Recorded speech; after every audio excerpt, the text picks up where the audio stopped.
പ്രിയ കർത്തദാസൻ പറഞ്ഞതുപോലെ എന്റെ പേര് ആൻസൺ എന്നാണ്. ഞാൻ മാരാമണ്ണ് സ്വദേശി ആയതിനാൽ ആൻസൺ മാരാമൺ എന്ന് അറിയപ്പെടുന്നു. കുറെ കാലം UAE അബുദാബിയുടെ മണ്ണിലായിരുന്നു. അവിടെ കർത്താവിന്റെ വേലയും അതോടനുബന്ധിച്ച് ജോലിയും ഉണ്ടായിരുന്നു. കുടുംബമായിട്ട് ഞങ്ങൾ അവിടെ ആയിരുന്നു. അവിടെയാണ് ബൈബിൾ കോളേജിൽ പഠിക്കുവാനും കർത്താവ് ഏൽപ്പിച്ച ഒരു ശുശ്രൂഷ ആരംഭം കുറിക്കുവാനും ബേഥാനിയ ഗോസ്പൽ മിനിസ്ട്രി എന്നുള്ള ശുശ്രൂഷ ആരംഭം കുറിക്കുവാൻ ഇവിടെയായത് ഒരു പ്രത്യേക മിനിസ്ട്രിയാണ്. കർത്തദാസൻ പറഞ്ഞതുപോലെ ഹൃദയത്തിൽ മുറിവേറ്റവർ എന്ന് പറഞ്ഞാൽ നമുക്ക് മനസ്സിലാവുകയില്ല. നമ്മുടെ കൂട്ടായ്മ ഉപേക്ഷിച്ച് ചർച്ചിൽ വരാതെ ദേവദാസന്മാരെയും ദൈവമക്കളെയും കുറ്റം പറഞ്ഞുകൊണ്ട് ഇരിക്കുന്ന ഒരു കൂട്ടർ, അവരുടെ ഇടയിലേക്കാണ് കർത്താവ് ഞങ്ങളെ നിയോഗിച്ച് അയച്ചത്. അനേകരെ കർത്താവിന് വേണ്ടി തിരികെ നേടുവാനായിട്ട് അബുദാബിയിലെ കർത്താവ് ഞങ്ങളെ സഹായിച്ചു. കർത്താവ് ഏൽപ്പിച്ച ശുശ്രൂഷകളൊക്കെ ചെയ്തു തീർക്കുവാൻ കർത്താവ് കൃപ നൽകി. അങ്ങനെ തിരികെ നാട്ടിലേക്ക് വരിക എന്നൊരു ദൈവാലോചന കേട്ടിട്ട് ഞങ്ങൾ അപ്പോൾ തന്നെ രണ്ടുപേരും റിസൈൻ ചെയ്ത് ഞങ്ങൾ കുടുംബമായിട്ട് നാട്ടിലേക്ക് വന്ന് ഇവിടെ മിനിസ്ട്രി ആരംഭിക്കുവാനായിട്ടുള്ള ആരംഭ കാര്യങ്ങളൊക്കെ ചെയ്തു വരുന്നു. അപ്പോൾ തന്നെ കുമ്പനാട് IPC ഏലീം സഭയിലാണ് ഞങ്ങൾ കൂടി ദൈവത്തെ ആരാധിക്കുന്നത്. അവിടെയും ശുശ്രൂഷകനെ സഹായിക്കുന്ന ഒരു ശുശ്രൂഷ സഭ ഏൽപ്പിച്ചത് ചെയ്തു വരുന്നു. കർത്താവ് ഏവരെയും ധാരാളമായിട്ട് അനുഗ്രഹിക്കട്ടെ. ബെരാഖ ഗോസ്പൽ മിനിസ്ട്രി, എനിക്ക് വളരെ സന്തോഷമുണ്ട് ആ പേര് കേട്ടപ്പോൾ. കാരണം ഞങ്ങളുടെ മിനിസ്ട്രിക്ക് ഞങ്ങൾ ആദ്യമായിട്ട് ആ ഒരു സാക്ഷ്യത്തിൽ നിന്ന് ആരംഭിക്കാം. ഞങ്ങളുടെ മിനിസ്ട്രിക്ക് എന്റെ ഉള്ളിൽ ഈ ബൈബിൾ കോളേജിൽ പഠിച്ചു കഴിഞ്ഞിട്ട് എന്റെ ഉള്ളിൽ വലിയൊരു ആഗ്രഹം ഉണ്ടായി, ഒരു ഗോസ്പൽ മിനിസ്ട്രി ആരംഭിക്കണമെന്ന്. ഞാൻ ബൈബിൾ അങ്ങോളം ഇങ്ങോളം പരതി നോക്കിയപ്പോൾ ഏറ്റവും ആപ്റ്റായിട്ടുള്ള ഒരു പദം കിട്ടിയത് ബെരാഖ എന്നുള്ളതാണ്. അപ്പോൾ ബെരാഖ ഗോസ്പൽ മിനിസ്ട്രി എന്ന മിനിസ്ട്രിക്ക് പേര് കൊടുത്തു. അങ്ങനെ ഞങ്ങള് 3-4 ദിവസം പ്രാർത്ഥിച്ചു ആ പേരില്. അങ്ങനെ ഞാൻ എന്റെ ഓഫീസിൽ ഇരിക്കുമ്പോൾ ഒരു ദിവസം 2018 ഫെബ്രുവരി മാസം 6-ാം തീയതി ഓഫീസിലിരിക്കുമ്പോൾ എന്നോട് കർത്താവ് ചിലപ്പോൾ സംസാരിക്കും. ഞാൻ രക്ഷിക്കപ്പെട്ടതിന് അങ്ങനെ ഞാൻ സമയം അനുവദിച്ചാൽ എന്റെ കുറച്ച് സാക്ഷ്യത്തിലേക്ക് വരാം.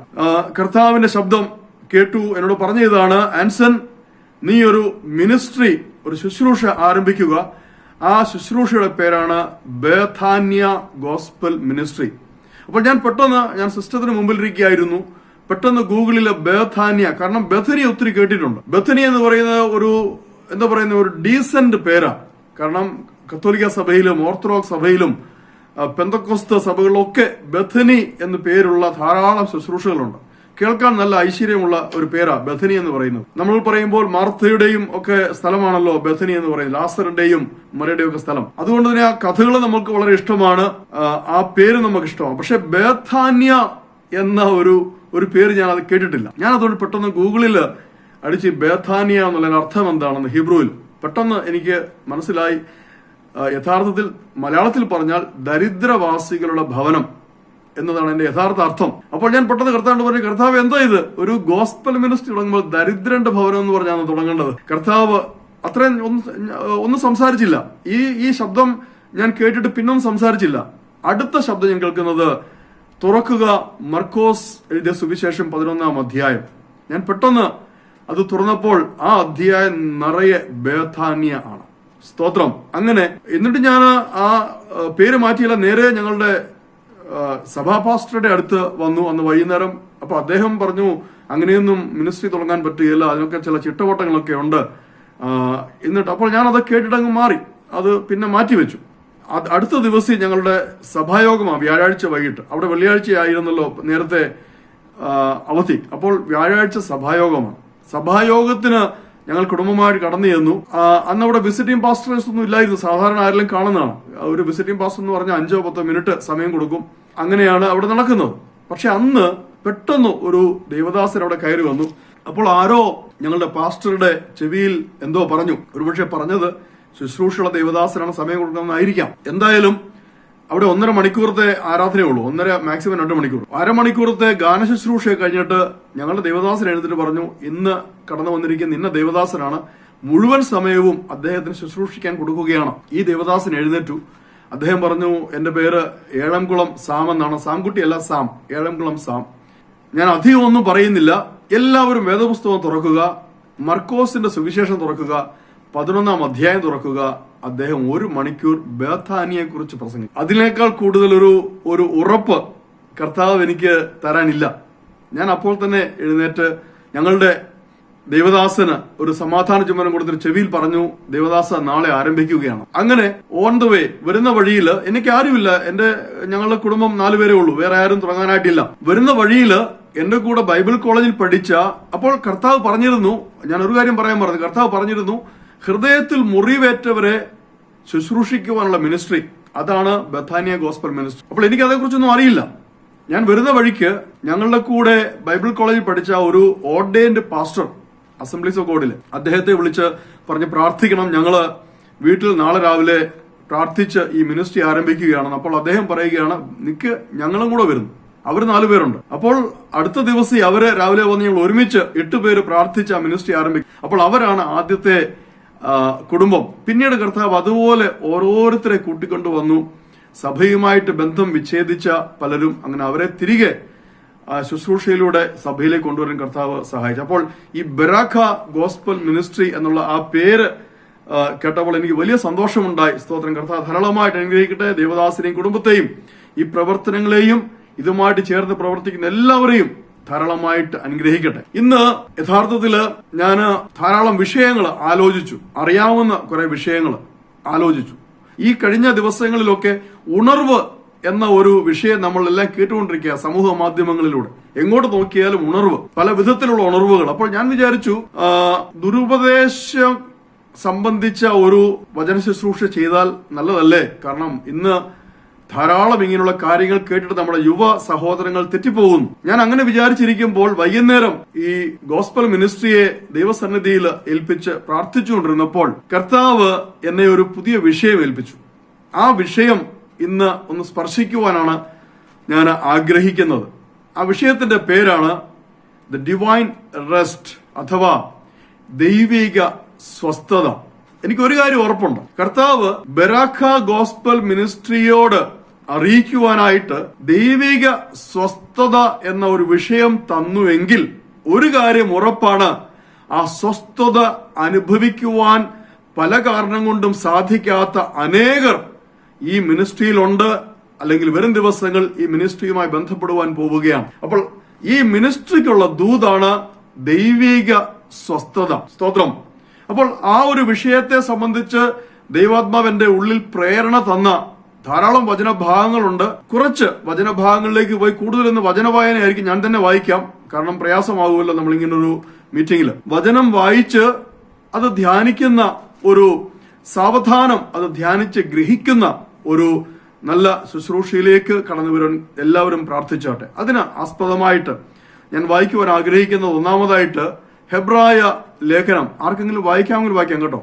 ഹെബ്രായ ലേഖനം 4-ാം അധ്യായം, അതിന്റെ സ്തോത്രം 9, 10, 11 വാക്യങ്ങൾ. ഹെബ്രായ ലേഖനം 4-ാം അധ്യായം 9, 10, 11.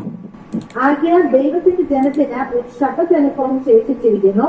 ദൈവം തന്റെ പ്രവൃത്തികളിൽ നിന്ന് എന്ന പോലെ അവന്റെ സ്വസ്ഥതയിൽ പ്രവേശിച്ചവൻ താനും തന്റെ പ്രവൃത്തികളിൽ നിന്ന് നിവർത്തനായി തീർന്നു.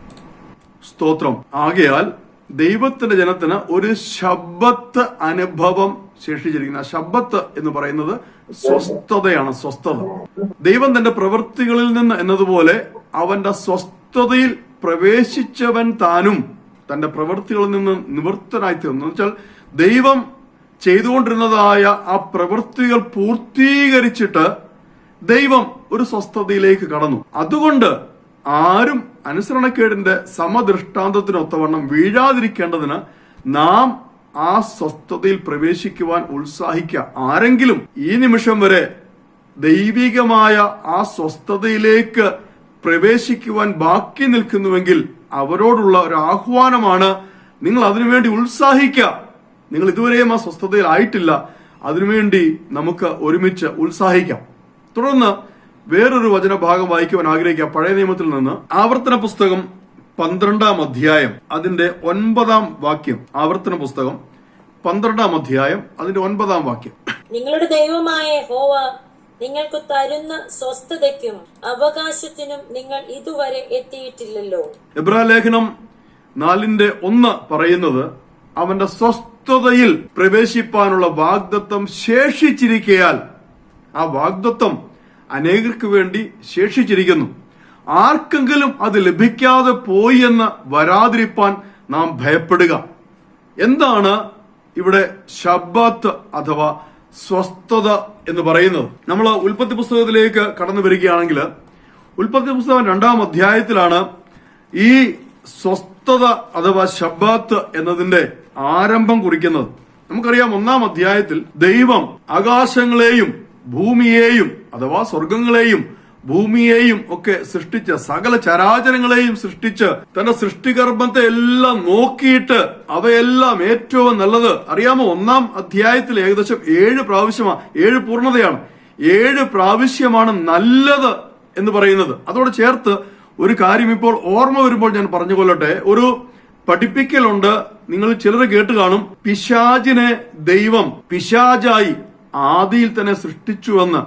വളരെ പ്രഗത്ഭനായ ഒരു ദേവദാസൻ പഠിപ്പിക്കുന്ന ഒരു പഠിപ്പിക്കലാണ്. ഞാൻ എന്തുകൊണ്ടത് പറയുന്നത്, ഈ ഓർമ്മ വരുമ്പോൾ ചില ദുരുപദേശങ്ങൾ വചന ശുശ്രൂഷയുടെ ഇടയ്ക്ക് പറഞ്ഞ് അതിന് ശരിയായ കാര്യം ജനത്തെ ഓർമ്മിപ്പിച്ചു പോകുന്നത് നല്ലതാണ്. ഇവിടെ ഞാനതിനെ ഖണ്ഡിച്ചത് എങ്ങനെയാണെന്ന് വെച്ചാൽ, ഈ 1-ാം അധ്യായത്തില് ദൈവം സൃഷ്ടിച്ചതിനെ എല്ലാം നോക്കിയിട്ട് 7 പ്രാവശ്യം നല്ലത് നല്ലത് നല്ലത് എന്ന് പറഞ്ഞു.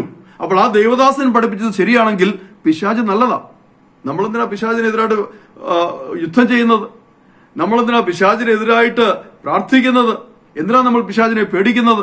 മനസ്സിലായോ? ദുരുപദേശം എങ്ങനെയാണ് ഉടലെടുക്കുന്നത്? സ്തോത്രം. അപ്പോൾ പിശാചിനെ ദൈവം ഉൽപ്പത്തിയിൽ സൃഷ്ടിച്ചിട്ടില്ല എന്ന് പ്രിയ ദൈവമക്കൾ മനസ്സിലാക്കുക. ആരെങ്കിലും അങ്ങനെ പഠിപ്പിക്കുന്നുവെങ്കിൽ ആ പഠിപ്പിക്കൽ തെറ്റാണ്, അത് ദുരുപദേശമാണ് എന്ന് കൂടി ഗ്രഹിച്ചുകൊള്ളുക. അപ്പോൾ ഈ 1-ാം അധ്യായത്തിൽ സൃഷ്ടികർമ്മമെല്ലാം പൂർത്തീകരിച്ചിട്ട് 2-ാം അധ്യായത്തിൽ വരുമ്പോൾ അവിടെ എഴുതിയിരിക്കുന്നത് എങ്ങനെയാണ്? ഇങ്ങനെ ആകാശവും ഭൂമിയും അവയിലുള്ള സകല ചരാചരങ്ങളെയും അവയിലുള്ള ചരാചരങ്ങളൊക്കെയും തികഞ്ഞു. താൻ ചെയ്ത പ്രവൃത്തിയൊക്കെയും ദൈവം തീർത്ത ശേഷം, തന്റെ പ്രവൃത്തിയെല്ലാം എന്ത് ചെയ്തു? തീർത്ത ശേഷം താൻ ചെയ്ത സകല പ്രവൃത്തിയിൽ നിന്നും 7-ാം ദിവസം നിവൃത്തനായി എന്നുള്ള ആ പദമാണ് ശബ്ബാത്ത് എന്ന് നാം പിന്നീട് മനസ്സിലാക്കുന്നത്. താൻ സൃഷ്ടിച്ചുണ്ടാക്കിയ സകല പ്രവൃത്തിയിൽ നിന്നും അന്ന് നിവൃത്തനായി എന്ന് വെച്ചാൽ റെസ്റ്റ് എടുത്തു, സ്വസ്ഥനായി. നിവൃത്തനായതുകൊണ്ട് ദൈവം 7-ാം ദിവസത്തെ അനുഗ്രഹിച്ച് ശുദ്ധീകരിച്ചു. അതിനെയാണ് ശബ്ബാത്ത് ആചരണം എന്ന് പറയുന്നത്. അപ്പോൾ ദൈവം മോശയിലൂടെ യഹൂദ ജനതയ്ക്ക്, കർത്താവിന്റെ ജനമായ ഇസ്രായേലിന് പ്രമാണങ്ങൾ നൽകിയപ്പോൾ അതിലൊരു പ്രമാണമായിരുന്നു. കാരണം യഹൂദന്മാർ, ദൈവജനം, ഇസ്രായേൽ മക്കൾ അതികഠിനമായി ജോലി ചെയ്യുന്നവരാണ്. അവർ ജോലി ചെയ്യുന്നവർ മാത്രമല്ല, അവരുടെ കൂടെയുള്ള ജോലിക്കാരെയും അവരുടെ അടിമകളെയും അവരുടെ ആടുമാടുകളെയും കൊണ്ട് അവർ നല്ലതുപോലെ ജോലി ചെയ്യിക്കും. അപ്പോൾ അവയ്ക്കൊക്കെ ഒരു സ്വസ്ഥത ആവശ്യമാണ്. 6 ദിവസത്തെ കഠിനാധ്വാനത്തിന് ശേഷം ഒരു സ്വസ്ഥത ആവശ്യമാണ്, രോഗിയായി വീണു പോകാതെ ഇരിക്കുവാൻ. കാരണം ഈ അമിത വ്യയം ചെയ്യുന്ന വ്യക്തികൾക്ക് ഉണ്ടാകുന്നതായ പ്രശ്നമാണ് അവരുടെ ആരോഗ്യം നശിക്കും. അങ്ങനെ ആരോഗ്യം നശിക്കുന്ന ഒരു ജനത്തെ അല്ല കർത്താവിന് ആവശ്യം. ഇത് പറയുമ്പോൾ എന്റെ ഉള്ളിൽ ദൈവാത്മാവ് വിളിച്ചു പറയുവാനായിട്ട് ഒരു ദൂത് പറയുന്നു. ഇത് കേട്ടുകൊണ്ടിരിക്കുന്ന ഒരു വ്യക്തിയെങ്കിലും എനിക്ക് ഉറപ്പുണ്ട് വിശ്രമമില്ലാതെ ജോലി ചെയ്യുന്ന വ്യക്തി. അങ്ങനെ ആരെങ്കിലും എന്നെ കേൾക്കുന്നുവെങ്കിൽ ഇതൊരു ദൈവിക പ്രമാണമാണ്. ആഴ്ചയിൽ ഒരു ദിവസമെങ്കിലും നിങ്ങൾ ചെയ്തുകൊണ്ടിരിക്കുന്ന പ്രവൃത്തിയിൽ നിന്ന് സ്വസ്ഥനായിരിക്കുവാൻ, വിശ്രമിക്കുവാനായിട്ട് അത് ദൈവം ആഗ്രഹിക്കുന്ന, ദൈവം തന്റെ മക്കളെ കുറിച്ച് ആഗ്രഹിക്കുന്ന ഒരു പ്രമാണമാണ്. സ്തോത്രം. അപ്പോൾ പറഞ്ഞേക്കാം, എന്റെ ജോലി നഷ്ടപ്പെടും, എന്റെ ഉടമസ്ഥൻ 7 ദിവസം ചെല്ലണമെന്നാണ് പറഞ്ഞിരിക്കുന്നത്, ഓവർ ടൈം ചെയ്യണം. സ്തോത്രം. ദൈവമക്കളെ, ഞാനൊരു കാര്യം പറയട്ടെ. നമ്മൾ ആവർത്തന പുസ്തകം പഠിച്ചു വരുമ്പോൾ 11-ാം അധ്യായം, ഞാൻ വായിച്ചത് 12-ാം അധ്യായത്തിലാണ്. 11-ാം അധ്യായത്തിലേക്കൊക്കെ വരുമ്പോൾ അവിടെ 2 കാര്യങ്ങൾ നമുക്ക് കാണുവാൻ സാധിക്കും: അനുഗ്രഹവും ശാപവും. മോശയോട് പറയുകയാണ്, നീ ഒരു കുന്നിന്റെ മുകളിൽ കയറി അനുഗ്രഹം പ്രസ്താവിക്കണം, അടുത്ത കുന്നിന്റെ മുകളിൽ കയറി ശാപം പ്രസ്താവിക്കണം. ജനത്തിന് ഇതിൽ എന്ത് വേണമെങ്കിലും തിരഞ്ഞെടുക്കാം. കർത്താവിന് വേണേ പറയാമായിരുന്നു, നിങ്ങളെല്ലാം അനുഗ്രഹം തിരഞ്ഞെടുക്കണം, ഞാനല്ലേ നിങ്ങളെ അനുഗ്രഹിക്കുന്നത്, ആരും ശാപം തിരഞ്ഞെടുക്കരുത്. കർത്താവ് അങ്ങനെ അല്ല പറഞ്ഞത്. തിരഞ്ഞെടുപ്പിനുള്ള സ്വാതന്ത്ര്യം ആർക്ക് കൊടുത്തു? കർത്താവ് തന്നെ മക്കൾക്ക് കൊടുത്തിട്ട് പറഞ്ഞു, നിങ്ങൾക്ക് ഒന്നുകിൽ അനുഗ്രഹം തിരഞ്ഞെടുക്കാം, അല്ലെങ്കിൽ നിങ്ങൾക്ക് ശാപം തിരഞ്ഞെടുക്കാം. ഇനി എന്താണ് അനുഗ്രഹം? അനുഗ്രഹം എന്ന് പറയുന്നത് ഒറ്റ വാക്കിൽ പറഞ്ഞാൽ ദൈവ പ്രമാണങ്ങൾ അനുസരിക്കുന്നത്. എന്താണ് ദൈവപ്രമാണങ്ങൾ? അത് ദൈവത്തിന്റെ ഇച്ഛയാണ്, ദൈവത്തിന്റെ ഹൃദയത്തിലെ വാഞ്ഛയാണ്. സ്തോത്രം. ദൈവത്തിന്റെ ഹൃദയത്തിലെ ആഗ്രഹമാണ് ദൈവിക പ്രമാണങ്ങൾ എന്ന് പറയുന്നത്. അപ്പോൾ ദൈവത്തിന്റെ ഹൃദയത്തിലെ ആഗ്രഹമാണ് 10 കൽപ്പനകളായിട്ട് അല്ലെങ്കിൽ 600ഓളം വരുന്ന പ്രമാണങ്ങളായിട്ട് ദൈവ മക്കൾക്ക് ദൈവം കൊടുത്തത് മോശയിലൂടെ. അതുകൊണ്ട് ആ പ്രമാണം ഒന്നുപോലും തെറ്റിക്കാതെ അനുസരിക്കുന്നവനുള്ളതാണ് അനുഗ്രഹം. അതിലേതെങ്കിലും യാക്കോബിന്റെ ലേഖനത്തിൽ പറയുന്നു, ഒന്നിൽ തെറ്റിയാൽ മുഴുവനും പിഴച്ചുവെന്ന. അപ്പോൾ ഈ പ്രമാണങ്ങൾ കർത്താവ് തന്റെ ഹൃദയത്തിലെ ആഗ്രഹങ്ങളായി നമ്മോട് പറഞ്ഞതായ ആ കാര്യങ്ങളിൽ ഒന്നെങ്കിലും തെറ്റിച്ചാൽ ദൈവത്തെ ധിക്കരിക്കുന്നതിന് തുല്യമാണ്. അങ്ങനെയുള്ളവർക്കാണ് എന്താണ് ഈ ശാപം. അപ്പോൾ ദൈവമക്കൾ തീരുമാനിക്കണം, എനിക്ക് അനുഗ്രഹം വേണോ, എനിക്ക് ശാപം വേണോ? സ്തോത്രം. ഹല്ലേലൂയ. ചിലർ പറഞ്ഞേക്കാം, ഇനിയും രക്ഷിക്കപ്പെട്ട ഒരു വ്യക്തിക്ക് ശാപവുമില്ല, രക്ഷിക്കപ്പെട്ട ഒരു വ്യക്തിക്ക് പാപവുമില്ല, രക്ഷിക്കപ്പെട്ട ഒരു വ്യക്തിക്ക് എങ്ങനെയും ജീവിക്കാം. രക്ഷാഭദ്രത എന്നൊരു ദുരുപദേശമാണ്. രക്ഷാഭദ്രത ദൈവമക്കൾ കേൾക്കണം. അതിൽ അവർ പഠിപ്പിക്കുന്നത്, ഒരിക്കൽ രക്ഷിക്കപ്പെട്ടു കഴിഞ്ഞാൽ പിന്നെ എന്തെല്ലാം സംഭവിച്ചാലും എങ്ങനെ ജീവിച്ചാലും അവർക്ക് അവരുടെ രക്ഷ നഷ്ടപ്പെടുന്നില്ല, അവർ കർത്താവിന്റെ വരവെങ്കിൽ എടുക്കപ്പെടും, അവർക്ക് സ്വർഗപ്രവേശം സാധ്യമാണ്. എന്നാൽ വിശുദ്ധ വചനം അങ്ങനെയല്ല പഠിപ്പിക്കുന്നത്. വിശുദ്ധ വചനം പഠിപ്പിക്കുന്നത് ഒരുവൻ രക്ഷിക്കപ്പെട്ടുകൊണ്ടേയിരിക്കുന്നു. അതുകൊണ്ടാണ് വിശുദ്ധ വചനത്തിൽ ഒരു വാക്കുള്ളത്, ജയിക്കുന്നവന്. വെളിപ്പാട് പുസ്തകം പഠിക്കുമ്പോൾ അവിടെ വളരെ ഭംഗിയായിട്ട് പല അധ്യായങ്ങളിലായി കർത്താവ് വ്യക്തമായിട്ട് പറയുന്നു, ജയിക്കുന്നവന് ഞാൻ എന്നോടുകൂടെ എന്റെ പിതാവിന്റെ സിംഹാസനത്തിൽ ഇരിക്കുവാൻ വരം നൽകും.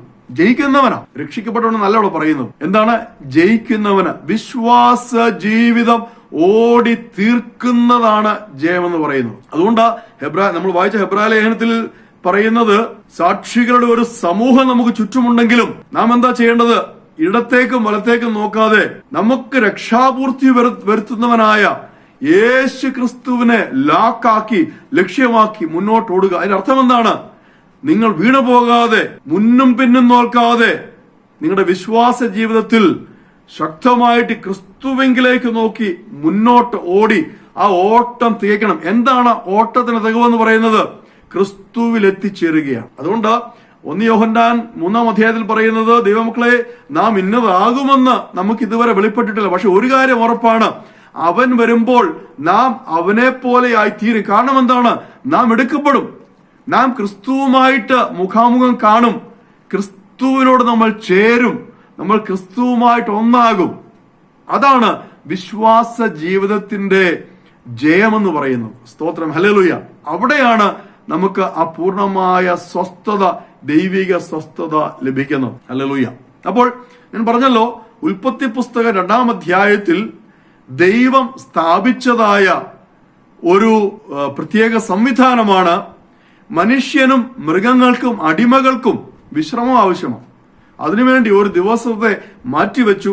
ആ ദിവസത്തെ വിശുദ്ധീകരിച്ചു. വിശുദ്ധീകരിക്കുക എന്ന് പറഞ്ഞാൽ ദൈവത്തിന് വേണ്ടി മാറ്റിവെക്കുക. അപ്പോൾ ആ ദിവസം മറ്റ് ജോലികളൊന്നും ചെയ്യാതെ, മറ്റ് കാര്യാദികളിൽ ഒന്നും നോക്കാതെ എന്ത് ചെയ്യണം? അവര് അവരുടെ ഭവനത്തിൽ സ്വസ്ഥമായിരുന്ന് ദൈവവചനം ധ്യാനിച്ച് ദൈവിക കാര്യങ്ങൾ സംസാരിച്ച് ആ ദിവസത്തെ അവർ വിശുദ്ധീകരിക്കണം. ഇതിനാണ് ശബ്ബത്ത് എന്ന് പറയുന്നത്. മുൻപോട്ട് വരുമ്പോൾ നമ്മൾ 12-ാം അധ്യായത്തിൽ വായിച്ചല്ലോ, നമ്മൾ ആവർത്തനം 12-ാം അധ്യായത്തിൽ വായിച്ചല്ലോ, ഇതുവരെ അവർ ആ സ്വസ്ഥതയിലേക്ക് പ്രവേശിച്ചിട്ടില്ല എന്ന്. സ്തോത്രം. ആവർത്തന പുസ്തകം 12-ാം അധ്യായം. നിങ്ങളുടെ ദൈവമായ യഹോവ നിങ്ങൾക്ക് തരുന്ന സ്വസ്ഥതയ്ക്കും അവകാശത്തിനും നിങ്ങൾ ഇതുവരെ എത്തിയിട്ടില്ലല്ലോ. അവിടെ സ്വസ്ഥത എന്ന് പറയുന്ന ഒരു വാക്ക് നാം കാണുന്നുണ്ട് 12:9. ആ സ്വസ്ഥതയിൽ നമ്മൾ ഇതുവരെ എത്തിയിട്ടില്ലല്ലോ. എന്നിട്ട് തുടർന്ന് എഴുതുകയാണ്, എന്നാൽ നിങ്ങൾ യോർദാൻ കടന്ന് നിങ്ങളുടെ ദൈവമായ യഹോവ നിങ്ങൾക്ക് അവകാശമായി തരുന്ന ദേശത്ത് വസിക്കുകയും. അപ്പോൾ ഇവിടെ എന്താണ് സ്വസ്ഥത എന്ന് പറയുന്നത്? വേഗത്തിൽ പറയാം. അവിടെ ആ സ്വസ്ഥത എന്ന് പറയുന്നത് കനാൻ ദേശത്ത് എത്തിച്ചേരുക എന്നുള്ളതാണ്. ദൈവം എന്തിനാണ് ഒരു ജനതയെ അബ്രഹാം പിതാവിലൂടെ ഒരു ജനതയെ വാർത്തെടുത്തിട്ട് തന്റെ സ്വന്തം അവകാശമായി ദൈവം വിളിച്ചു വേർതിരിച്ചത്? കാരണം പാലും തേനും ഒഴുകുന്നതായ കനാൻ ദേശം അവർ അവകാശമാക്കണം. പഴയ നിയമം എന്ന് പറയുന്നത് തികച്ചും ഭൗതികമാണ്, പുതിയ നിയമം എന്ന് പറയുന്നത് ആത്മീകമാണ്. അപ്പോൾ പഴയ നിയമത്തിലുള്ള ആ ഭൗതികമായ കാര്യങ്ങളെ, ഉദാഹരണം നാം ഉൽപ്പത്തി പുസ്തകത്തിൽ കാണുമ്പോൾ നമ്മൾ ശബ്ബാത്തിനെ കുറിച്ച് കേൾക്കുമ്പോൾ അത് ശരീരത്തിന്റെ സ്വസ്ഥതയാണ്. കാരണം നമ്മൾ ശരീരത്തിലാണ് അധ്വാനിക്കുന്നത്. ശരീരം കൊണ്ട് ചെയ്യുന്നതായ ആ അധ്വാനത്തിന്റെ സ്വസ്ഥതയാണ് ശബ്ബാത്ത് എന്ന് പറയുന്നത്. പുറപ്പാട് പുസ്തകത്തിലേക്ക് വരുമ്പോൾ 20-ാം അധ്യായം, അതുപോലെ ആവർത്തന പുസ്തകം 5-ാം അധ്യായം, അതിലൊക്കെ 10 കൽപ്പനകളെ കുറിച്ച് എഴുതിയിരിക്കുമ്പോൾ ശബ്ബാത്ത് പ്രത്യേകം എടുത്ത് പറഞ്ഞിട്ടുണ്ട്. എന്തൊക്കെ ചെയ്യരുതോ ആ ദിവസം, എന്തൊക്കെ ആ ദിവസം ചെയ്യണം എന്ന് വ്യക്തമായിട്ട് പറഞ്ഞിട്ടുണ്ട്. അപ്പോൾ ഓരോ മനുഷ്യന്റെയും ഓരോ ജീവിയുടെയും ശാരീരികമായ സ്വസ്ഥതയാണ് ഈ പഴയ നിയമത്തിലെ സ്വസ്ഥത എന്ന് പറയുന്നത്, ശബ്ബാത്ത് എന്ന് പറയുന്നത്. സ്തോത്രം. ഇവിടെ നമ്മൾ വായിച്ച ആവർത്തന പുസ്തകത്തിലേക്ക് വരുമ്പോൾ ആ സ്വസ്ഥത എന്ന് പറയുന്നത് അവരുടെ മരുഭൂപ്രയാണം 40 വർഷമായി നടന്നുകൊണ്ടിരിക്കുന്നതായ മരുഭൂപ്രയാണത്തിന്റെ അവസാന ഘട്ടമാണ് ഈ സ്വസ്ഥത എന്ന് പറയുന്നത്. അവരുടെ മരുഭൂപ്രയാണം കഴിയണമെങ്കിൽ 2 വെള്ളം അവര് കുറുകെ കടക്കണം. ഒന്ന് ചെങ്കടൽ, അവർ ചെങ്കടൽ കുറുകെ കടന്നു. അടുത്ത ഒരു തടസ്സം അവരുടെ മുമ്പിലുള്ളത് യോർദാനാണ്, കലങ്ങി മറിഞ്ഞ് ഒഴുകുന്നതായ യോർദാൻ. അപ്പോൾ ആ യോർദാൻ അവർ മറികടക്കണം. ഇങ്ങനെ 2 പ്രതിബന്ധങ്ങൾ തരണം ചെയ്തുകൊണ്ടാണ് ഇവർ കനാൻ ദേശത്തേക്ക് കടക്കേണ്ടത്. കനാൻ ദേശത്ത് എത്തിയതിനു ശേഷമാണ് അവർ സ്വസ്ഥത അനുഭവിക്കേണ്ടത്. സ്തോത്രം. അപ്പോൾ ആവർത്തന പുസ്തകത്തിൽ നമ്മൾ കാണുന്നതായ ഈ സ്വസ്ഥത എന്ന് പറയുന്നത് അവരുടെ പ്രയാണത്തിന്റെ, അവരുടെ മരുഭൂ പ്രയാണത്തിന്റെ പൂർത്തീകരണമാണ് സ്വസ്ഥത എന്ന് പറയുന്നത്. ഇത് ശരീരത്തിന്റെ സ്വസ്ഥത മാത്രമല്ല, അവരുടെ സകലത്തിന്റെയും, അവരുടെ ഗോത്രങ്ങളുടെ, നമ്മൾ ദേവദാസന്മാർ പറയുന്നത് ഏകദേശം 20 ലക്ഷത്തോളം ആളുകൾ ഉണ്ടായിരുന്നു എന്നാണ്. അവരുടെ ആടുമാടുകൾ, അവരുടെ സമ്പത്ത്, അവരുടെ വാഹനങ്ങൾ, ഇതിന്റെ എല്ലാം ഒരു വിശ്രമമാണ് ഇവിടെ ഈ 12-ാം അധ്യായത്തിൽ നാം വായിച്ചതായ സ്വസ്ഥത. എന്നാൽ 9-ാം വാക്യം എന്ന് പറയുന്നത് അവരതിലേക്ക് പ്രവേശിച്ചിട്ടില്ല. കാരണം എന്താണ്? അത് 11-ാം അധ്യായം മുതൽ വായിക്കുമ്പോൾ നമ്മൾ മനസ്സിലാകും. കാരണം ഞാൻ മുമ്പ് പറഞ്ഞതുപോലെ ദൈവം ഇവരുടെ മുമ്പാകെ അനുഗ്രഹവും ശാപവും വെച്ചു. ഇവരെന്ത് ചെയ്തെന്നറിയാമോ? ശാപം തിരഞ്ഞെടുത്തു, അനുഗ്രഹത്തെ തള്ളിക്കളഞ്ഞു. അർത്ഥാൽ അവർ ദൈവത്തെ ധിക്കരിക്കുവാൻ തുടങ്ങി. തങ്ങളെ മിസ്രയീമിൽ നിന്ന് വിടുവിച്ചു കൊണ്ടുവന്ന 40 വർഷത്തോളം മരുഭൂമിയിൽ മന്നയും കാടപക്ഷിയും കൊടുത്ത് അല്ലലില്ലാതെ അവരെ വഴി നടത്തിയ, അവർക്ക് മാറായിലെ വെള്ളം മധുരമാക്കി കൊടുത്ത, ഏലീമിൽ അവർക്ക് 70 ഈന്തപ്പനകൾ കൊടുത്ത, സ്വച്ഛമായ അരുവികൾ കൊടുത്ത, മരുഭൂമിയിലെ നീരുറവ കൊടുത്ത, പിളർന്ന പാറയിലൂടെ വെള്ളമൊഴുക്കി കൊടുത്ത ആ ദൈവത്തെ അവർ ഉപേക്ഷിച്ചിട്ട് ദേശത്ത് കണ്ടതായ വിഗ്രഹങ്ങളുടെയും ബിംബങ്ങളുടെയും പുറകെ അവർ പോയി. സ്തോത്രം. ദൈവത്തെ വല്ലാതെ വേദനിപ്പിച്ചു, ദൈവത്തെ വല്ലാതെ കോപിപ്പിച്ചു. സ്തോത്രം. ഇത് നമ്മളുടെ ജീവിതത്തിലും വളരെ അർത്ഥവത്തായ ഒരു കാര്യമാണ്. ഞാൻ പലപ്പോഴും പറയാറുണ്ട്, ഈ രക്ഷിക്കപ്പെടുക എന്ന് പറയുന്ന ആ ഒരു വ്യവസ്ഥ അത് പല തലങ്ങളിലാ, പല രീതിയിലാ. എന്റെ അടുത്ത് വരുന്ന ചിലരോട് ഞാൻ പറയാറുണ്ട്, ചിലർ രക്ഷിക്കപ്പെടുന്നത് അവരുടെ ആവശ്യങ്ങൾക്ക് വേണ്ടിയാണ്. ആരോ പറഞ്ഞു, യേശു ക്രിസ്തുവിനിൽ വിശ്വസിച്ച് രക്ഷിക്കപ്പെട്ട് സ്നാനപ്പെട്ടാൽ നിങ്ങളുടെ പ്രശ്നങ്ങളെല്ലാം മാറും, നിങ്ങൾ കടമ്പകളെല്ലാം കടക്കും, നിങ്ങൾ വിദേശത്ത് പോകും, നിങ്ങൾ സമ്പത്തിലാണ് അനുഗ്രഹിക്കപ്പെടും, നിങ്ങളുടെ ജീവിതത്തിൽ എല്ലാ പ്രശ്നവും മാറും. ഇത് ഒരു തരത്തിലുള്ള രക്ഷിക്കപ്പെടല. അപ്പൊ അവരെന്ത് ചെയ്യും? മാനസാന്തരപ്പെടാതെ, രക്ഷയെക്കുറിച്ച് ഒന്നും അറിയാതെ, യേശുവിനെ കുറിച്ച് പോലും ഒന്നും അറിയാതെ, യേശുവിനെ വ്യക്തി ജീവിതത്തിൽ അനുഭവിക്കാതെ, ആരോ എന്തോ പറഞ്ഞത് കേട്ടിട്ട് അവർ പറയുന്ന കാര്യങ്ങൾ ഏറ്റുപറഞ്ഞ്, സ്തോത്രം, അല്ലെങ്കിൽ അവർ കൊടുത്തതായ ഒരു കടലാസിൽ ടിക്ക് ചെയ്ത്, അങ്ങനെയും ചില കാര്യങ്ങളുണ്ട്. ഈ എന്താ പറയുന്നത്, സാൽവേഷൻ സ്ലിപ്പ് എന്ന് പറയും. അതിൽ ടിക്ക് ചെയ്ത് കൈപൊക്കി ഞാൻ യേശുവിനെ രക്ഷകനായി സ്വീകരിച്ചിരിക്കുന്നു എന്ന് പറഞ്ഞ് ഏറ്റെടുത്തിട്ട് തൊട്ടടുത്ത ദിവസം തന്നെ അവർ സ്നാനപ്പെടും. എന്നിട്ട് രക്ഷിക്കപ്പെട്ടവരായി ജീവിക്കും. തീർച്ചയായിട്ടും ഈ ലോകത്തിലുള്ള ദുഷ്ടനെയും നീതിമാനെയും അനുഗ്രഹിക്കുന്ന ദൈവം, അവരെ കരുതുന്ന ദൈവം ഇവരെയും കരുതും, ഇവരെയും അനുഗ്രഹിക്കും. യാദൃച്ഛ്യ ഇവരുടെ പ്രശ്നങ്ങളൊക്കെ മാറി ഈ മുൻപ് കേട്ടതുപോലെ ഇവർ വിദേശത്ത് പോവുകയോ അല്ലെങ്കിൽ നല്ല സാമ്പത്തികമായ ഉന്നതിയൊക്കെ പ്രാപിക്കുകയോ അവരുടെ ജീവിതത്തിലെ പ്രയാസങ്ങൾ പൂർണ്ണമായി മാറുക ചെയ്യുമ്പോൾ എന്ത് ചെയ്യുമെന്നറിയാമോ? ഇവർ ദൈവത്തെ ഉപേക്ഷിക്കും. സ്തോത്രം. പേരിന് അവര് പെന്തക്കോസുകാരായിരിക്കും, പക്ഷേ അവരുടെ ജീവിതത്തിൽ അത് കാണില്ല. ഞാനിത് പറയുന്നത് എന്നെ ശ്രദ്ധിക്കുന്ന അനേക പേരുണ്ട്. അവരിൽ ഒരു വ്യക്തിക്കെങ്കിലും അങ്ങനെ ഒരു അനുഭവം ജീവിതത്തിൽ ഉണ്ടെങ്കിൽ മടങ്ങി വരാനാ, മാനസാന്തരപ്പെടാനാണ് ഈ പറയുന്നത്. സ്തോത്രം, ഹല്ലേലൂയ. കാരണം ഈ ഇസ്രായേൽ മക്കൾ തങ്ങളുടെ 40 വർഷത്തെ യാത്രയിൽ ഒരു കാര്യം മനസ്സിലാക്കണം. അവിടെ നിന്ന് ഇറങ്ങി തിരിച്ചവരിൽ 20 ലക്ഷം ഇറങ്ങി തിരിച്ചെന്നല്ല പറഞ്ഞത്, ഏകദേശം 2 പേര് മാത്രമേ യോർദാൻ കടന്ന് സ്വസ്ഥതയിൽ പ്രവേശിച്ചുള്ളൂ, കാലേബും യോശുവായും. ഓർത്തു നോക്കുക, ലോകം കണ്ട ഏറ്റവും വലിയ നേതാവ് എന്ന് ഇന്നും വിളിക്കപ്പെടുന്ന മോശ പോലും കർത്താവിന് ഏറ്റവും സൗമ്യനായി, കർത്താവിന്റെ അടുത്ത സുഹൃത്തായി, കൂട്ടുകാരനായി അവർ അന്യോന്യം സംസാരിക്കുമായിരുന്നു, മുഖാമുഖം സംസാരിക്കുമായിരുന്നു. ആ വ്യക്തിയെ പോലും യോർദാൻ കടക്കുവാൻ അനുവദിച്ചില്ല. കാരണം എന്റെ ദൈവം പ്രമാണങ്ങളുടെ ദൈവമാണ്, എന്റെ ദൈവം കൽപ്പനകളുടെ ദൈവമാണ്. ഞാൻ പറഞ്ഞല്ലോ, തന്റെ ഹൃദയത്തിലെ ആഗ്രഹങ്ങളാണ് പ്രമാണമായിട്ട് തന്നിരിക്കുന്നത്. തന്റെ ഹൃദയത്തിലെ ആഗ്രഹങ്ങളെ ധിക്കരിക്കുന്ന ഒരുവനെ വെറുതെ വിടുന്ന ദൈവത്തെ അല്ല ഞാൻ സേവിക്കുന്നത്. അതുകൊണ്ട് തന്നെ പ്രിയമുള്ളവരെന്നെ കേൾക്കുന്ന ആരെങ്കിലും അങ്ങനെ കാര്യസാധ്യത്തിനായിട്ട് ദൈവത്തെ പിൻപറ്റുന്നുവെങ്കിൽ ഇന്ന് ആ പരിപാടി ഉപേക്ഷിക്കണം. യഥാർത്ഥത്തിൽ മാനസാന്തരപ്പെട്ട് നമ്മളുടെ ജീവിതത്തിലെ വഴികളെ വ്യക്തമായി നാം തിരിച്ചറിഞ്ഞ് എന്റെ യാത്ര ദൈവത്തിങ്കിലേക്കാണോ എന്ന് നോക്കിക്കൊണ്ട്, അതല്ല എന്ന് ഹൃദയത്തിൽ ബോധ്യം വന്നാൽ വേഗം തിരിയണം. ഞാൻ ഇവിടെ എന്റെ ഒരു സാക്ഷ്യത്തിന്റെ കുറച്ച് ഭാഗം പറയുവാൻ ആഗ്രഹിക്കുന്നു. സമയം മുന്നോട്ട് പോകുന്നു. സ്തോത്രം. ഞാനൊരു അത്ഭുത പ്രവർത്തകനായിരുന്നു. ഞാനൊരു ജീവിക്കുന്ന ദൈവമായിരുന്നു, മനുഷ്യദൈവം. സ്തോത്രം. 2000, 2001, 2002 കാലഘട്ടത്തിലൊക്കെ യൂട്യൂബോ ഒക്കെ ഉണ്ടായിരുന്നെങ്കിൽ ഒരുപക്ഷേ നിങ്ങളൊക്കെ എന്നെ അങ്ങനെ കണ്ടേനെ. സായിബാബയെ കാണുന്നതോ അല്ലെങ്കിൽ അമൃതാനന്ദമയെ കാണുന്നതോ കണ്ടേ. അവര് പോലും എന്റെ അടുത്ത് വരുമായിരുന്നു, അവരുടെ ആൾക്കാർ, അവരുടെ ചില കാര്യങ്ങൾക്കായിട്ട്. അപ്പോൾ ഓർത്തു നോക്കിയേ, അവരെക്കാൾ ഉയർന്ന ഒരു തലത്തിലായിരുന്നു ഞാനന്ന് ജീവിച്ചിരുന്നത്. ഒരു വലിയ ആത്മീയ ഗുരുവായിട്ട്, അത്ഭുതം പ്രവർത്തിക്കുന്നവനായിട്ട്, രോഗശാന്തി കൊടുക്കുന്നവനായിട്ട്, അച്ചട്ടായി പ്രവചിക്കുന്നവനായിട്ട്, മണിക്കൂറും ദിവസം, മണിക്കൂർ, തീയതി, മിനിറ്റ് പറഞ്ഞ് പ്രവചിക്കും. സ്തോത്രം. എന്റെ അടുത്ത്, ഞാൻ കുമ്മനാട്ടായിരുന്നു എന്റെ ക്ലിനിക്ക്. ഞാൻ ക്ലിനിക്ക് നടത്തിയിരുന്നു, മെഡിക്കൽ ക്ലിനിക്ക്. ഞാൻ ഹോമിയോപ്പതി ഒക്കെ പഠിച്ച ആളാണ്, എനിക്ക് ലൈസൻസും ഉണ്ട്, ഡോക്ടറായിട്ട് തന്നെ പ്രവർത്തിച്ചിരുന്ന. അതിന്റെ ഇടയ്ക്കാണ് ഇത് ചെയ്തത്. അപ്പോൾ ശരീരം വിട്ട് യാത്ര ചെയ്യുക, ദൂരെയുള്ള ഇവൻ അമേരിക്കയിൽ നിന്നും ജർമ്മനിയിൽ നിന്നൊക്കെ ആൾക്കാർ വിളിക്കുമ്പോൾ ഞാൻ അവരുടെ വീട്ടിൽ ചെല്ലും. നേരെ ഞാൻ ഇരിക്കുന്നത് കുമ്മനാട്ടാണ്, പക്ഷെ എന്റെ ശരീരം വിട്ട് ഞാൻ അവരുടെ അടുത്ത് ചെല്ലും.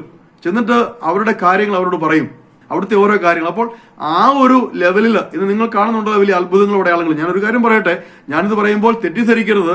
നമ്മൾ വിശ്വാസികളുടെയിലും അത്ഭുതങ്ങളും അടയാളങ്ങളും ഉണ്ട്, അത് പരിശുദ്ധാത്മാവ് ചെയ്യുന്നത്. അതും ഇതുമായിട്ട് യാതൊരു ബന്ധവുമില്ല.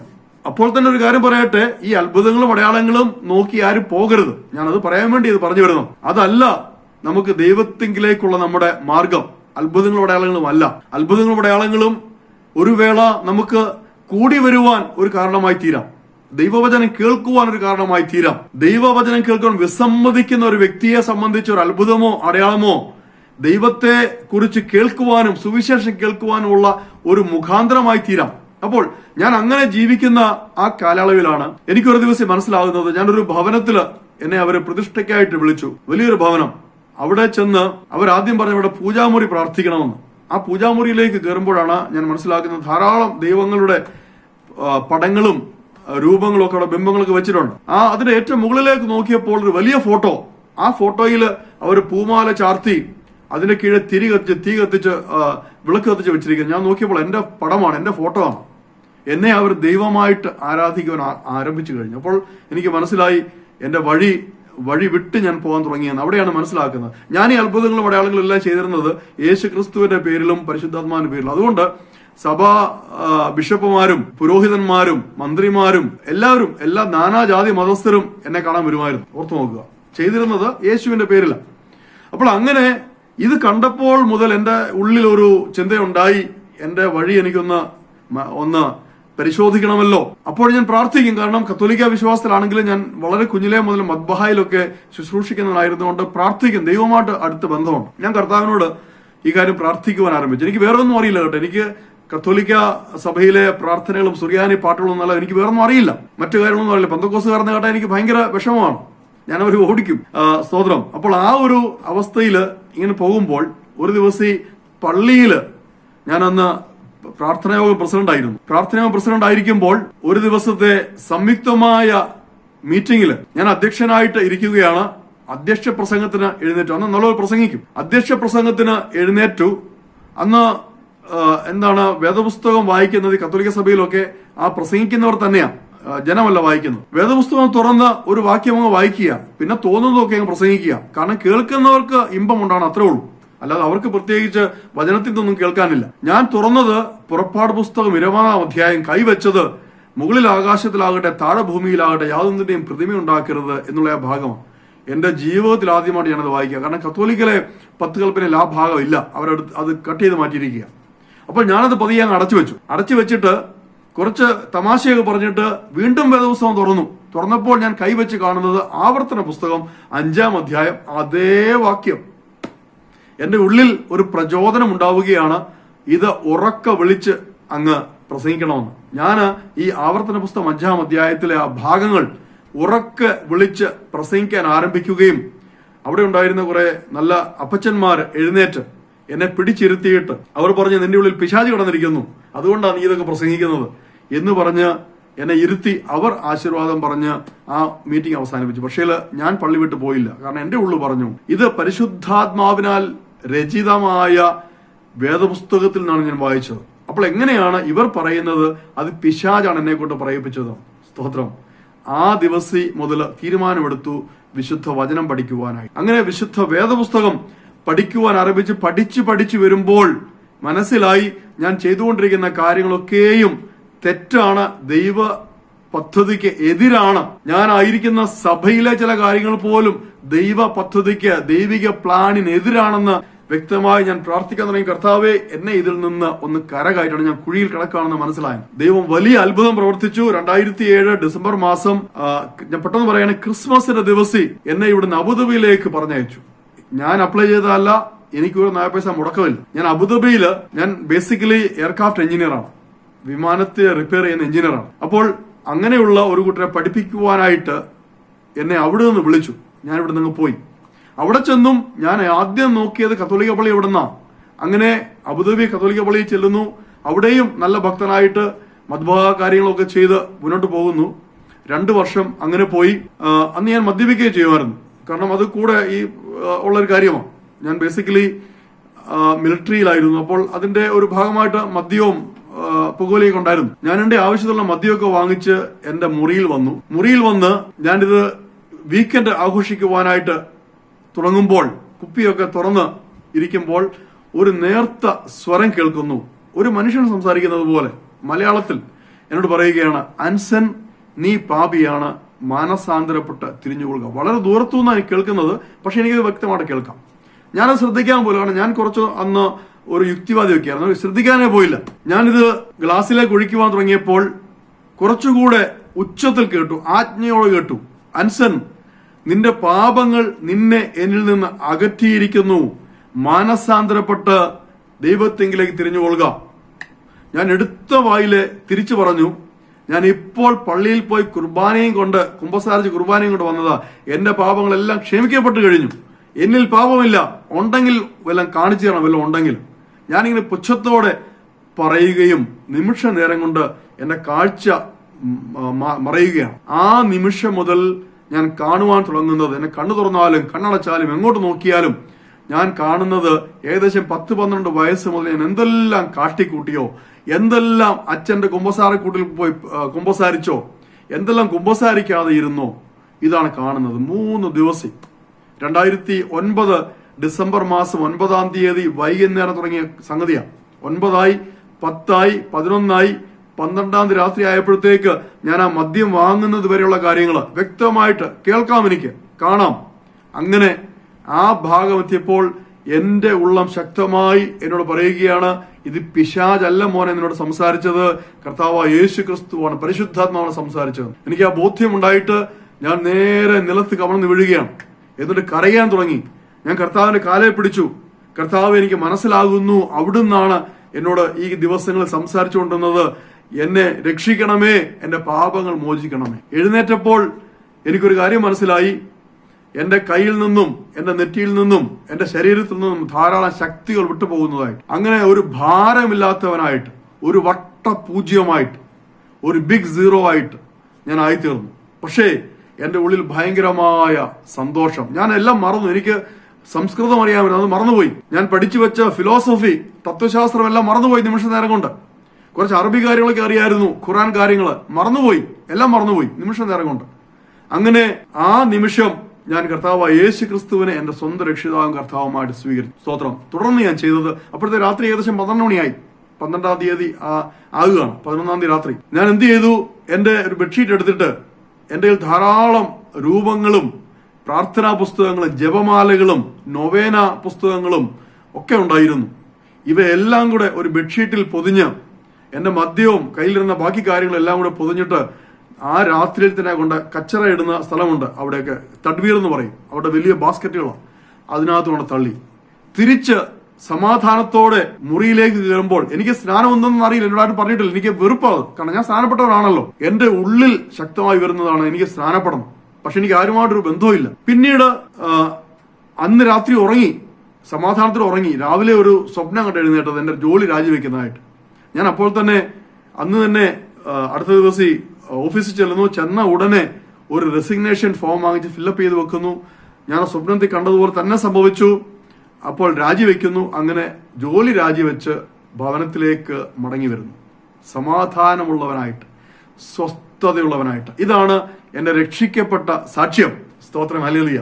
അപ്പോൾ പ്രിയ ദൈവമക്കൾ മനസ്സിലാക്കുക, ഈ അത്ഭുതങ്ങളും അടയാളങ്ങളും അല്ല ഒരുവനെ ദൈവത്തിലേക്ക് അടുപ്പിക്കുന്നത്. പലപ്പോഴും അത്ഭുതങ്ങളും അടയാളങ്ങളും നമ്മൾ ശരിയായ വിധത്തിൽ അതിനെ സമീപിച്ചില്ല എങ്കിൽ പലതും നമ്മളെ അപകടത്തിൽ കൊണ്ട് എത്തിക്കും എന്നുള്ള കാര്യം വ്യക്തമായി ദൈവമക്കൾ മനസ്സിലാക്കുക. സ്തോത്രം. അങ്ങനെ ഞാൻ രക്ഷിക്കപ്പെട്ടവനായി വന്നു, കർത്താവിന്റെ സ്വസ്ഥതയിലേക്ക് പ്രവേശിച്ചു. നമ്മൾ വായിച്ചതായ ഹെബ്രായ ലേഖനത്തിലേക്ക് വരികയാണ്. ഹെബ്രായ ലേഖനത്തിൽ നമ്മൾ എന്താ വായിച്ചത്? സ്തോത്രം, ഹല്ലേലൂയ. യോശുവ അവർക്ക് സ്വസ്ഥത വരുത്തിയെങ്കിൽ മറ്റൊരു ദിവസത്തെക്കുറിച്ച് പിന്നത്തേതിൽ കൽപ്പിക്കയില്ലായിരുന്നു. അപ്പോൾ ഞാൻ പറഞ്ഞല്ലോ, ആവർത്തന പുസ്തകത്തിൽ നമ്മൾ കേട്ടതായ ആ സ്വസ്ഥത എന്ന് പറയുന്നത് മരുഭൂപ്രയാണത്തിന്റെ അതിൽ നിന്നുള്ള സ്വസ്ഥതയാണ്. നമ്മളുടെ പുതിയ നിയമത്തിലേക്ക് വരുമ്പോൾ എന്താണ് ആ മരുഭൂപ്രയാണം? നമ്മളുടെ വിശ്വാസ ജീവിതം. സ്തോത്രം. അപ്പോൾ നമ്മൾ ഈ ലോകത്തിൽ ക്രിസ്തുവിനെ കൂടാതെ, ദൈവത്തെ കൂടാതെ നമ്മൾ വല്ലാതെ കഷ്ടപ്പെടുകയായിരുന്നു. നമ്മുടെ ആത്മാവ് വേറൊരുവന് അടിമയായിരുന്നു. വേറൊരുവൻ നമ്മുടെ ആത്മാവിനെ കൊണ്ട് പണി ചെയ്യിക്കുകയായിരുന്നു. അപ്പോൾ നമ്മുടെ ആത്മാവ് എപ്പോഴും ആ പിശാചിന്റെ, ദൈവത്തിന് എതിരായവന്റെ, സാത്താന്റെ അടിമത്വത്തിൽ കിടന്ന് കഷ്ടപ്പെടുകയായിരുന്നു. ഒരു സ്വസ്ഥതയുമില്ലാതെ, ഒരു സമാധാനവുമില്ലാതെ. എന്നാൽ സുവിശേഷം കേട്ട് ആ സുവിശേഷത്തിൽ വിശ്വസിച്ച് ദൈവത്താൽ വിളിയുണ്ടായി, സ്തോത്രം, യേശു ക്രിസ്തുവിനെ സ്വന്തം രക്ഷിതാവും കർത്താവുമായി സ്വീകരിച്ച് മാനസാന്തരപ്പെട്ട് പാപവഴികളെ ഉപേക്ഷിച്ച് പിശാചിനെ പൂർണ്ണമായി ഉപേക്ഷിച്ച് സ്വാതന്ത്ര്യം പ്രാപിച്ച് ക്രിസ്തുവേശുവിനോട് ചേർന്ന നിമിഷം നാം എന്താ ചെയ്യുന്നത്? ദൈവത്തിന്റെ സ്വസ്ഥതയിലേക്ക് പ്രവേശിക്കുകയാണ്. ഇതാണ് ഹെബ്രായ ലേഖനം 4-ാം അധ്യായം പറയുന്നത്. സ്തോത്രം, ഹല്ലേലൂയ. ഇതാണ് ദൈവമക്കളുടെ സ്വസ്ഥത. അപ്പോൾ നമ്മുടെ ആത്മാവ് ആ സ്വസ്ഥതയിലേക്ക് പ്രവേശിച്ചു. നമ്മുടെ ആത്മാവ് വീണ്ടെടുക്കപ്പെട്ട് കഴിഞ്ഞു. പക്ഷെ നമ്മുടെ ആത്മാവ് ഞരങ്ങിക്കൊണ്ടിരിക്കുന്നതായ ഈ ജഡശരീരത്തിലാണ് വസിക്കുന്നത് എന്ന് നാം മനസ്സിലാക്കും. അപ്പോൾ ഒരു സ്വസ്ഥത നമുക്ക് ബാക്കിയുണ്ട്. നമ്മുടെ ശരീരം കൂടെ, നമ്മുടെ പ്രാണനൂടെ അതിലേക്ക് പ്രവേശിക്കണം. അതെങ്ങനെയാണ് സാധ്യമാകുന്നത്? ഈ വിശ്വാസ ജീവിതം വിശുദ്ധിയോടെ ജീവിച്ചുകൊണ്ട്, ചിട്ടയോടെ ജീവിച്ചുകൊണ്ട്, ദൈവിക പ്രമാണങ്ങളെ പാലിച്ചുകൊണ്ട് ജീവിച്ചുകൊണ്ട്, ദൈവത്തെ അനുഭവിച്ചുകൊണ്ട് ജീവിച്ച് നാം എന്ത് ചെയ്യുന്നു? നാം വിശ്വാസത്തിന്റെ ഓട്ടം ഓടി, വിശ്വാസത്തിന്റെ നായകനും പൂർത്തി വരുത്തുന്നതിനുമായ ക്രിസ്തുവിനെ ലക്ഷ്യമാക്കി നാം ഓടി. നാം, സ്തോത്രം, ഹല്ലേലൂയ, ക്രിസ്തുവിന്റെ വരവെങ്കിൽ ക്രിസ്തുവിൽ മരിച്ചവനായി ഉയർത്തെഴുന്നേറ്റെടുക്കപ്പെടുകയോ ക്രിസ്തുവിൽ ജീവിക്കുന്നവനായി രൂപാന്തരം പ്രാപിച്ച് എടുക്കപ്പെടുകയോ ചെയ്യുമ്പോഴാണ് നമ്മുടെ ആ സ്വസ്ഥതയ്ക്ക് പൂർണ്ണത ഉണ്ടാകുന്നത്, ആ ശബ്ബാത്ത് പൂർണ്ണമാകുന്നത്. സ്തോത്രം, ഹല്ലേലൂയ. അപ്പോൾ അതിന് ഇനിയും സാധ്യത അവശേഷിച്ചിരിക്കുന്നു എന്നാണ് ഈ ഹെബ്രായ ലേഖന കർത്താവ് നമ്മെ പറഞ്ഞ് മനസ്സിലാക്കുന്നത്. പ്രിയമുള്ളവർക്ക് മനസ്സിലായി എന്ന് ഞാൻ പ്രതീക്ഷിക്കുന്നു. ഇതാണ് സ്വസ്ഥത എന്ന, ദൈവിക സ്വസ്ഥത എന്നതുകൊണ്ട് അർത്ഥമാക്കുന്നത്. പ്രിയമുള്ളവരെ, ആരും ഇനി വഴിതെറ്റിക്കരുത്. നിങ്ങൾ ശാബത്ത് അനുഷ്ഠിക്കാത്തവരാണല്ലോ, നിങ്ങൾ കൽപ്പന ലംഘിക്കുന്നവരാണല്ലോ, നിങ്ങൾ ശാബത്ത് ദിവസി അഥവാ ശനിയാഴ്ച നിങ്ങൾ ജോലിക്ക് പോകുന്നു എന്ന് പറഞ്ഞ് ആരെങ്കിലും നിങ്ങളെ വഴിതെറ്റിക്കാൻ ശ്രമിച്ചാൽ നിങ്ങളുടെ ഹൃദയത്തിൽ പറഞ്ഞുകൊള്ളുക, ഞാൻ എന്റെ കർത്താവിന്റെ സ്വസ്ഥതയിലേക്ക് പ്രവേശിച്ചു കഴിഞ്ഞവനാണ്. എനിക്കിനി ഒരു ശബ്ദത്തിന്റെ ആവശ്യമില്ല. ധാരാളം കാര്യങ്ങൾ പുതിയ നിയമത്തിൽ നിന്ന് പറയുവാനുണ്ട്, സമയം പോയി, ഞാൻ അതിന് മുതിരുന്നില്ല. സ്തോത്രം. കൊലോസ്യലേഖനത്തിലേക്ക് വരുമ്പോൾ നമുക്കറിയാൻ സാധിക്കും, ശബ്ബത്ത് പോലെയുള്ള ശബ്ബത്ത് വാവ് ഇതുപോലുള്ള ദിവസങ്ങൾ ഇനിയും നിങ്ങൾ നോക്കേണ്ട ആവശ്യമില്ല. അതൊക്കെ വരുവാനിരുന്നവരുടെ നിഴലായിരുന്നു, ക്രിസ്തുയേശുവിന്റെ നിഴലായിരുന്നു. ഒരുവൻ ക്രിസ്തുവിലായി കഴിഞ്ഞപ്പോൾ ഇതിൽ നിന്നെല്ലാം സ്വാതന്ത്ര്യം പ്രാപിച്ച്, ന്യായപ്രമാണത്തിൽ നിന്ന് സ്വാതന്ത്ര്യം പ്രാപിച്ച്, ആചാരങ്ങളിൽ നിന്നും അനുഷ്ഠാനങ്ങളിൽ നിന്നും പൂർണ്ണ സ്വാതന്ത്ര്യം പ്രാപിച്ച്, പിശാചിൽ നിന്ന് പൂർണ്ണമായി വിടുവിക്കപ്പെട്ട് നാം ഇപ്പോൾ എവിടെയാണ്? നമ്മുടെ കർത്താവ് യേശു ക്രിസ്തുവിന്റെ ശരീരത്തിലാണ് വസിക്കുന്നത്. അതുകൊണ്ടാണ് പറയുന്നത്, നിങ്ങൾ എഫേസ്യ ലേഖനത്തിൽ പറയും, നിങ്ങളെ അവൻ സ്വർഗീയ സ്ഥലത്ത് ഇരുത്തിയിരിക്കും. ആ സ്വർഗീയ സ്ഥലം എന്ന് പറയുന്നത് ക്രിസ്തുവിന്റെ സ്വസ്ഥതയാണ്. സ്തോത്രം. ഹല്ലേലൂയ. പ്രിയമുള്ളവരെ, ഇത്രയും സമയം ഈ വചനം കേട്ടുകൊണ്ടിരുന്നതിനാൽ ദൈവത്തെ സ്തുതിച്ച് മഹത്വപ്പെടുത്തുന്നു. ഈ വചനം നിങ്ങളുടെ ഹൃദയത്തിൽ പ്രവർത്തിക്കട്ടെ, ക്രിയ ചെയ്യട്ടെ. ഒരു വ്യക്തിയെങ്കിലും നിങ്ങളുടെ ജീവിതത്തിൽ നിങ്ങൾ സ്വസ്ഥത അനുഭവിക്കാതെ ഉണ്ടെങ്കിൽ, നിങ്ങളുടെ ജോലിയിൽ നിന്ന് നിങ്ങൾക്ക് 7 ദിവസവും വിട്ടുപിരിയാതെ ചെയ്യേണ്ട അവസ്ഥയുണ്ടെങ്കിൽ, നിങ്ങൾക്ക് ഒരുപക്ഷെ 7-ാം ദിവസം പോയില്ല ജോലി നഷ്ടപ്പെടുമെങ്കിൽ, സ്തോത്രം, ഞാനിപ്പോൾ പ്രാർത്ഥിക്കാൻ പോവുകയാണ്. അങ്ങനെ ഒരു വ്യക്തിയെങ്കിലും ഈ സ്വസ്ഥതയില്ലാതെ, ഹൃദയത്തിൽ സ്വസ്ഥതയില്ലാതെ, മനസ്സിൽ സ്വസ്ഥതയില്ലാതെ, ആത്മാവിൽ സ്വസ്ഥതയില്ലാതെ, നിങ്ങളുടെ ജോലി സ്ഥലത്ത് സ്വസ്ഥതയില്ലാതെ, നിങ്ങളുടെ ഭവനത്തിൽ സ്വസ്ഥതയില്ലാതെ, നിങ്ങളുടെ കുടുംബത്തിൽ സ്വസ്ഥതയില്ലാതെ ആയിരിക്കുന്നെങ്കിൽ അവർക്ക് വേണ്ടി ഒരു വാക്ക് പ്രാർത്ഥിച്ചുകൊണ്ട് ഞാൻ ഇന്നത്തെ ഈ വചന ശുശ്രൂഷയിൽ നിരിക്കുവാൻ ആഗ്രഹിക്കുന്നു. എനിക്ക് ഇത്രയും സമയം അനുവദിച്ച ദേവദാസനോട് നന്ദി ആദ്യം ഇതിനെ അറിയിക്കണം. നമുക്ക് ഒരുമിച്ച് പ്രാർത്ഥിക്കാം. കർത്താവേ, സ്തോത്രം. ഹല്ലേലൂയ. മഹാപരിശുദ്ധനായ ദൈവമേ, നിത്യനായ വാഴ്ത്തപ്പെട്ട സ്വർഗീയ പിതാവേ, ഞങ്ങളുടെ അപ്പ, ഹല്ലേലൂയ, ഞങ്ങളെ ഇത്രയും സമയം കേൾപ്പിച്ചതായ ഇവിടുത്തെ വചനത്തിനായിട്ട് നന്ദിയോടെ സ്തുതിക്കുന്നപ്പ. ഹല്ലേലൂയ. ദൈവത്തിന്റെ സ്വസ്ഥതയിലേക്ക് പ്രവേശിക്കുവാൻ ഇനിയും അവശേഷിക്കുന്ന ചിലരുണ്ട് എന്ന് അവിടുന്ന് വചനത്തിലൂടെ ഞങ്ങളെ വെളിപ്പെടുത്തിയ കർത്താവ്, ഞങ്ങളെ വിശ്വാസ ജീവിതത്തിൽ കർത്താവേ സ്തോത്രം, ഞങ്ങളെല്ലാം രക്ഷിക്കപ്പെട്ടവരായതിനാൽ ഞങ്ങളുടെ ആത്മാവ് സ്വസ്ഥതയിലേക്ക്, ദൈവിക സ്വസ്ഥതയിലേക്ക് പ്രവേശിച്ചിരിക്കുന്ന ഞങ്ങൾ അറിയും ദൈവമായ കർത്താവ്. എങ്കിലും ഞങ്ങൾ ഞരങ്ങിക്കൊണ്ട് ഈ ശരീരത്തിൽ കർത്താവ്, ഈ മണ്ണാകുന്ന ശരീരത്തിൽ കർത്താവ്, ഈ മിഥ്യയാകുന്ന ശരീരത്തിൽ ഞങ്ങൾ വസിക്കുന്ന കർത്താവ്, ഞങ്ങൾ ഈ ശരീരത്തിൽ വസിക്കുമ്പോൾ ഞങ്ങൾക്ക് ഈ ലോകത്തിലുള്ള ഒരു ജീവിതമുണ്ട്, ഞങ്ങൾക്ക് കുടുംബജീവിതമുണ്ട് കർത്താവ്, ഞങ്ങൾക്ക് സമൂഹ ജീവിതമുണ്ടെന്ന് അവിടെ നിന്ന് അറിയുന്നുവല്ലോ, ഞങ്ങൾക്ക് ജോലി സംബന്ധമായ ജീവിതമുണ്ടെന്ന് അറിയുന്നുള്ള ദൈവമായ കർത്താവ്. കർത്താവെ സ്തോത്രം. എന്നെ കേൾക്കുന്ന ഒരു വ്യക്തിയെങ്കിലും, അബാപിതാവേ, ആ സ്വസ്ഥത അനുഭവിക്കുവാൻ സാധിക്കാത്ത വ്യക്തിയെങ്കിലും ഇപ്പോൾ അവരുടെ മേൽ കർത്താവെ ആത്മാവിൽ ഞാൻ കരം വെച്ച് പ്രാർത്ഥിക്കുന്നു. പിതാവിന്റെയും പുത്രന്റെയും പരിശുദ്ധാത്മാവിന്റെയും നാമത്തിൽ അവർ അനുഗ്രഹിച്ച് പ്രാർത്ഥിക്കുന്നു. ഹല്ലേലൂയ. സ്തോത്രം. ജോലി സ്ഥലത്ത് സ്വസ്ഥത അനുഭവിക്കാൻ കഴിയാത്ത ഒരു വ്യക്തിയെങ്കിലും എന്നെ കേൾക്കുന്നെങ്കിൽ നിങ്ങൾ നിങ്ങളുടെ നെഞ്ചത്ത് കൈവച്ച് എന്നോടൊപ്പം പ്രാർത്ഥിക്കുമോ? സ്തോത്രം. ഈ വരുന്ന ദിവസങ്ങളിൽ നിങ്ങൾ നിങ്ങളുടെ ജോലി സ്ഥലത്ത് അത്ഭുതങ്ങൾ കാണുമതിന് യാതൊരു സംശയവും വേണ്ട. യേശുവിന്റെ നാമത്തിൽ 2-3 പേർ ഒരുമിച്ച് ഒരുമനപ്പെട്ട് പ്രാർത്ഥിച്ചാൽ അത് നിങ്ങൾക്ക് നൽകുമെന്നാണ് കർത്താവ് പറഞ്ഞിരിക്കുന്നത്. ദൈവനാമ മഹത്വത്തിനായിട്ട് സ്തോത്രം. ഹല്ലേലൂയ. കുടുംബത്തിൽ സ്വസ്ഥതയില്ലാതെ ഒരു വ്യക്തിയെങ്കിലും എന്നെ കേൾക്കുന്നുവെന്ന്, മക്കളെ കുറിച്ചുള്ള ഭാരം ഒരു വ്യക്തിക്കെങ്കിലും ഉണ്ടെങ്കിൽ, ഹല്ലേലൂയ, നിങ്ങളുടെ വിശ്വാസ ജീവിതത്തെ കുറിച്ചുള്ള ഭാരം ഒരു വ്യക്തിക്കെങ്കിലും ഉണ്ടെങ്കിൽ, ഏതെങ്കിലും വിധത്തിലുള്ള കേസുകളിലൂടെയോ വഴക്കുകളിലൂടെ കടന്നു പോകുന്നവരാണെങ്കിൽ, ഹല്ലേലൂയ, ഏതെങ്കിലും വിധത്തിലുള്ള വൈരാഗ്യത്തിലൂടെ കടന്നു പോകുന്നവരാണെങ്കിൽ, നിങ്ങളുടെ നെഞ്ചത്തോട് കൈവച്ച് നിങ്ങൾ പ്രാർത്ഥിക്കുവാനോടുകൂടെ ഇപ്പോൾ സ്തോത്രം, സ്വസ്ഥത നൽകുന്ന, സമാധാനം നൽകുന്ന, നമ്മെ അളവില്ലാതെ സ്നേഹിക്കുന്ന, പെറ്റമ്മ മറന്നാൾ നമ്മളെ മറക്കാത്ത നമ്മുടെ നല്ല നാഥനായ കർത്താവ് യേശു ക്രിസ്തു ആ ആണിപ്പഴുതുള്ള കരത്താൽ നിങ്ങളുടെ ഹൃദയത്തെ സ്പർശിക്കട്ടെ, നിങ്ങളുടെ നെറുകയിൽ ഉമ്മ വെക്കട്ടെ. ഹല്ലേലൂയ. നിങ്ങളെ തന്റെ മാറോട് ചേർത്ത് പിടിക്കട്ടെ. യേശു ക്രിസ്തുവിന്റെ നാമത്തിൽ ഞാൻ ആ സ്വസ്ഥത നിങ്ങളുടെ മേൽ പ്രാർത്ഥിച്ചു വെക്കുകയാണ്. പ്രാർത്ഥനയോടെ ആ സ്വസ്ഥത നിങ്ങളുടെ ജീവിതത്തിലേക്ക് ഞാൻ വെക്കുകയാണ്. പ്രാർത്ഥനയോടെ നിങ്ങളുടെ വിദ്യാഭ്യാസത്തിലേക്ക്, നിങ്ങളുടെ ജോലിയിലേക്ക് ഞാനത് വെക്കുകയാണ്. നിങ്ങളുടെ സഭാജീവിതത്തിലേക്ക്, നിങ്ങളുടെ വിശ്വാസ ജീവിതത്തിലേക്ക് ഞാൻ ആ സ്വസ്ഥത വയ്ക്കുകയാണ്. കർത്താവേ സ്തോത്രം. ഈ ജനത്തെ അവിടെ നിന്ന് അനുഗ്രഹിക്കണമേ കർത്താവേ. ബെറാക്ക ഗോസ്പൽ മിനിസ്ട്രിയെ അവിടുത്തെ കരങ്ങളിലേക്ക് സമർപ്പിച്ച് പ്രാർത്ഥിക്കുന്നു.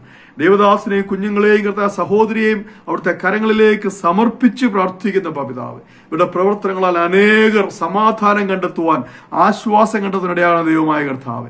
ഇവർ പ്രവർത്തിക്കുന്നതായ ആ ദേശത്ത് ഏൽപ്പിച്ച് പ്രാർത്ഥിക്കുന്ന ദൈവമായ കർത്താവ്, ആ ദേശത്തിന് അവിടുന്ന് സ്വസ്ഥത നൽകുന്ന ദൈവമാകിയാൽ നന്ദിയോടെ സ്തുതിക്കുന്ന പിതാവേ, പ്രാർത്ഥന കേട്ടിക്കാൻ സ്തുതിക്കുന്നു കർത്താവായ യേശു ക്രിസ്തുവിന്റെ പണ്ഡിത നാമത്തിൽ തന്നെ. ഞങ്ങൾക്ക് വേണ്ടിയും ഓർക്കുമ്പോഴൊക്കെ പ്രിയ ദൈവങ്ങൾ പ്രാർത്ഥിക്കുക. കർത്താവ് ധാരാളമായിട്ട് അനുഗ്രഹിക്കുമാറാകട്ടെ. സ്തോത്രം.